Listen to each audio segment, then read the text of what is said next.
Today's headlines. We belong to one party now. Slight fuel pump prices cut today. Government going digital. Transition talks deferred. Kris Aquino reveals her life-threatening ailment. Yulo is Games' most bemedaled athlete today. Padilla holds sway as Senate frontrunner. And finally, Guanzon did not file substitution according to the Comelec. Good morning, I'm Roy Pelobelio and this is Tribune News on Q. Today is May 17, 2022 and these are the latest news this Tuesday morning. The camp of presumptive President Ferdinand Bongbong Marcos Jr. sees nothing wrong with the plan of his arch nemesis, Vice President Leni Robredo, to establish a non-governmental organization or NGO after her term. In a radio interview on Monday, Marcos Jr.'s spokesperson said their camp understands that any Filipino is free to organize for a particular endeavor. For Marcos Jr.'s camp, as long as the group of the country's main opposition figure would act in accordance with the law, there would be no problem. On 13 May, Robredo announced that after her vice presidential term expires on the 30th of June, she will launch the Angat Buhay NGO, which goal is to alleviate poverty in the poorest communities in the Philippines, similar to her office's flagship anti-poverty program. Knowing that the office of the Vice President's mandate is purely ceremonial, Robredo launched the Angat Buhay program to bring together the private and public sectors to address the needs of the poorest Filipinos living in the farthest areas in the country. Meanwhile, motorists and consumers are up for a relief, albeit minimal, starting Tuesday, after oil companies announced slight cuts in the pump prices of petroleum products. In separate announcements on Monday, oil firms said diesel prices declined by 3 pesos and 10 centavos per liter, gasoline by 40 centavos per liter, and kerosene by 2 pesos and 10 centavos per liter after a week of hefty price hikes. As a new administration prepares to take over the Rodrigo Duterte regime, industry stakeholders are hoping that the persisting high prices of fuel will be tempered. Presumptive President Ferdinand Marcos Jr., son of the late Ferdinand Marcos Sr., had already signified his willingness to lower the commodity prices. In an online event during the campaign season, Marcos Jr. said he preferred to slash the excise tax on fuel instead of pursuing his previous pronouncements to give out fuel subsidies.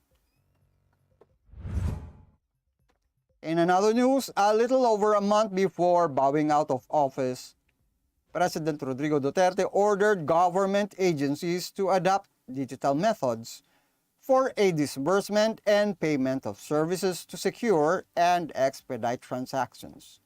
Duterte made the directive through Executive Order 170, which covered all departments and instrumentalities of the government, including state universities and colleges, government-owned and controlled corporations, and local government units.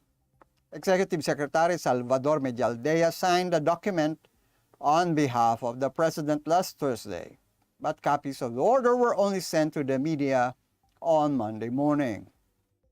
The adoption of digital payments for government disbursements will facilitate the expedient distribution of financial assistance to beneficiaries, thereby providing a catalyst for financial inclusion for the most vulnerable sectors of society, Duterte said in his EO. The order, he added, would also support the country's development trajectory towards an inclusive, resilient, and future-ready economy. Tribune News on Q will be back after these reminders. Magandang araw mga katribu! Narito na ang mga makakasama nyo tuwing umaga sa programang Gising Na. Roy Pelovelo, Atty. Lia Badillo Crisostomo, Vernon Velasco, Kim Sancha at Chert Balagtas. Abangan ang programang Gising Na sa Facebook page ng Daily Tribune. Ilabas na ang mainit na kape at samahan kami sa inyong pag-almusal, mga katribo. Simulan natin ang bawat umaga with good vibes sa mga informative and recreational segments ng aming programa. Maaari niyo rin ibahagi sa amin ang inyong opinion via Daily Tribune Facebook page at Tribune Now sa YouTube. Makichika na rin sa latest showbiz happenings, mga katribo. Kaya naman, magsama-sama po tayo sa Gising Na! Mga katribu, tara na't makiisa at matuto sa mga public service programs hatid ng Kalingang Katribu. Tuwing Lunes, nandyan ang usapang business na magbibigay tips at inspirasyon sa mga aspiring entrepreneurs kasama si Vernon Velasco. Tuwing Miyerkules, usapang pangkalusugan naman ang tatalakayin ni Miss Cory Quirino sa Health and Wellness. At tuwing Biyernes naman, kung legal advice ang kailangan mo, sagot ka na ng Legal Diaries kasama si Elmer Navarro Manuel at mga guest lawyers. Lahat ng niya mapapanood tuwing alas 3:30 ng hapon sa Daily Tribune Facebook page at Tribune Now on YouTube. Mga impormasyong direktang makukuha mula sa sources at diretsahang usapan. Yan ang ating daming sa inyo sa programang Straight Talk. Samahan nyo kami sa makabuluhang talakayan live tuwing Martes alas 10 ng umaga sa official Facebook page ng Daily Tribune at Tribune Now on YouTube.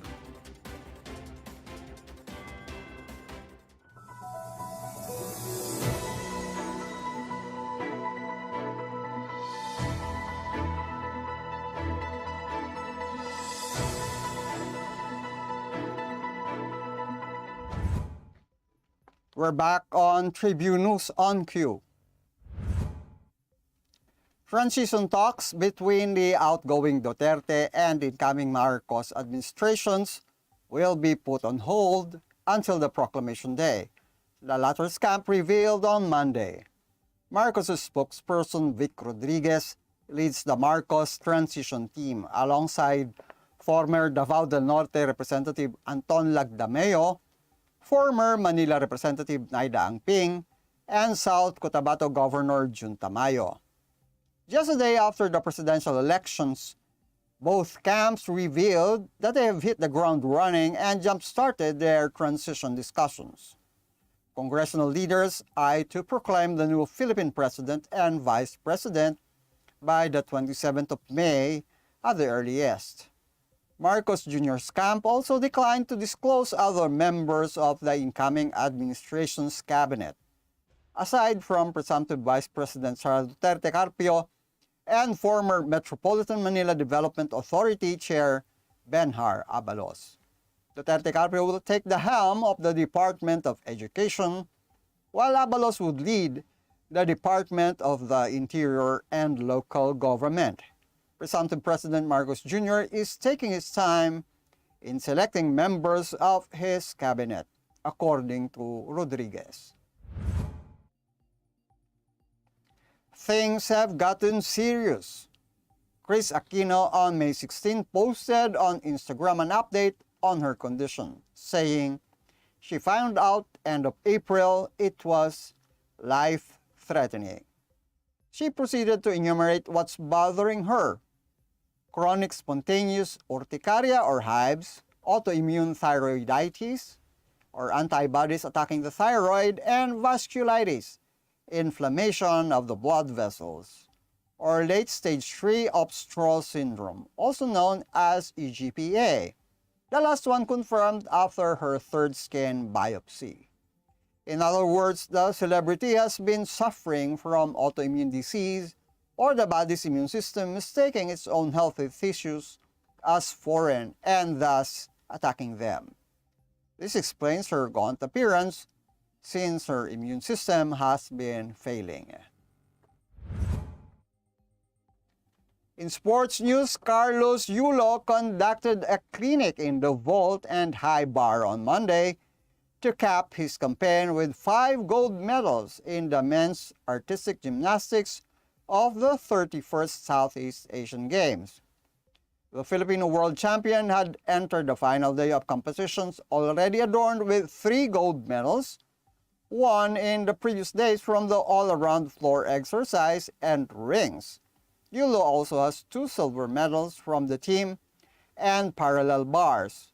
The only event he didn't won a medal was in the pommel horse, where he placed 6th. The Japan-based Yulo is expected to make a killing financially as per Philippine laws on cash incentives for winning athletes. A SEA Games gold is worth 300,000 pesos, while a silver is pegged at 150,000 pesos, and a bronze 60,000 pesos. Tribune News on Q will be back. Stay with us. Alamin ang latest entertainment at sa mga paborito niyong celebrities kasama si Pocholo Concepcion sa programang What's Up. Makibanding at kwentuhan kasama ang mga kilalang personalidad sa entertainment industry. Sama-sama natin silang kilalanin at silipin ang makulay nilang mundo every Tuesday at 2 p.m. Kaya sit back and relax lang kayo mga katribu. Hanapin at ilike ang Daily Tribune Facebook page at Tribune Now on YouTube. Dahil sagot na namin ang masayang kwentuhan dito lang sa What's Up. Fun and inspiring na kwentuhan? Sagot na yan ang programang Spotlight ng Daily Tribune. Makipagkwentuhan at kilalanin ng iba't ibang personalidad na kilala sa kani-kanilang larangan. Manood at makinig sa mga inspiring stories na kanilang ibabahagi kasama si Nina Ventura at Jojo Silvestre. Be ready ng mamangha at matuwa every Thursday alas 2 ng hapon dito lang sa Daily Tribune Facebook page at Tribune Now on YouTube. Daily Tribune, may digital shows na din. Dahil sa mas lumalaki at mas lumalakas nating tribu, handog sa inyo ng Daily Tribune ang mga programang magbibigay buhay araw-araw. Be informed at mag-good vibes tuwing umaga sa programang Gising Na. Be updated sa news and happenings sa Tribune News on Q. Mas kilalanin pa natin ang mga paborito nyong atleta sa programang The Athletes Tribune. Alamin ang latest entertainment sa programang What's Up. Ma-inspire sa mga kwentong hatid ng Perfect. Search lang ang Daily Tribune sa inyong Facebook at Tribune Now on YouTube. See you there mga katribu! Non-stop showbiz update ba ang hanap nyo? Sagot na yan ang aming Tribune Extra. Balitang entertainment at lifestyle, mapa-local man o international, meron kami niyan. Manood at makichika na kasama si Kim Sancha, Lunes hanggang Biyernes, alas 5 ng hapon sa Tribune News on Q at separate premiere nito ng alas 7:30 ng gabi. Mapapanood sa Daily Tribune Facebook page at Tribune Now on YouTube.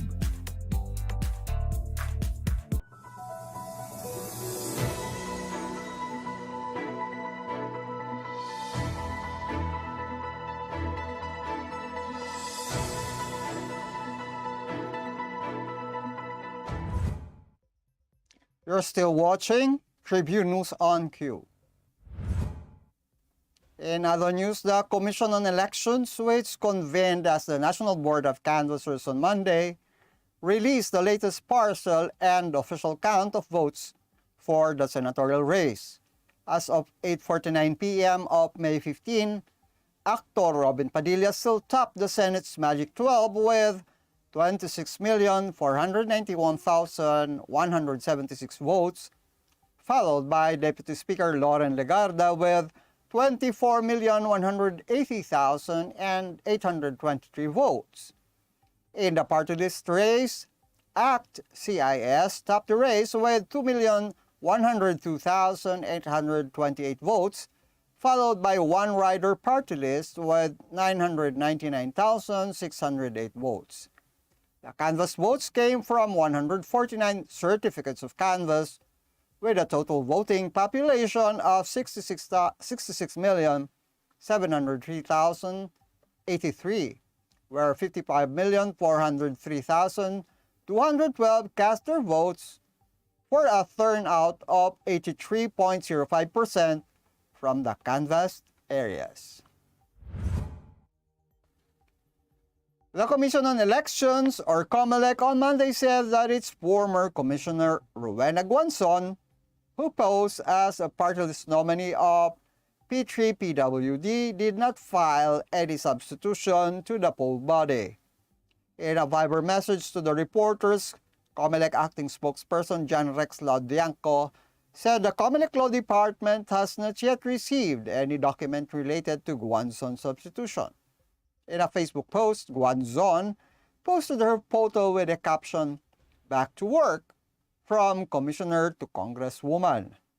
According to the list of party list groups released on 29 November by the poll body, Guanzon, who was then commissioner, was not included in the list of nominees of P3-PWD, were Grace Yaneza, Ira Paulo Pozon, Marian Heidi Fulion, Peter Jonas David, and Lily Grace Tiangco were the listed nominees of said party list group. According to the parcel and official count of the National Board of Canvassers as of 14 May, P3-PWD placed on the 25th spot of the party list race with 383,945 votes, or 1.0832% of the total number of party list votes. The Daily Tribune tried to reach the former poll body official via text message and her social media accounts, but she did not respond to our messages. And that wraps up the stories this morning. Before we go, we would like to thank the following: the SM Store, Araneta City, the Department of Tourism, MG Motors, Hina Motors, Security Bank, Empire East Land Holdings Incorporated, and Overseas Community Affairs Council member Alan Lin of Republic of China for their continued support. Again, this is Roy Pelovelio on Tribune News on Cue. Stay safe, stay healthy, and stay at home. Good morning. Catch the latest news on our website, tribune.net.ph. Follow us on Facebook, Twitter, and Instagram. Subscribe to our YouTube channel, Tribune Now. Download the Daily Tribune app on Apple Store for iOS and Google Play for Android to get the latest and most comprehensive news online. Daily Tribune invites you to join its Viber community, Katribu, to get updates on the hottest news on politics, business, sports, lifestyle, and entertainment. Emoticons of the Tribune mascot Tarsito are available on our community Viber.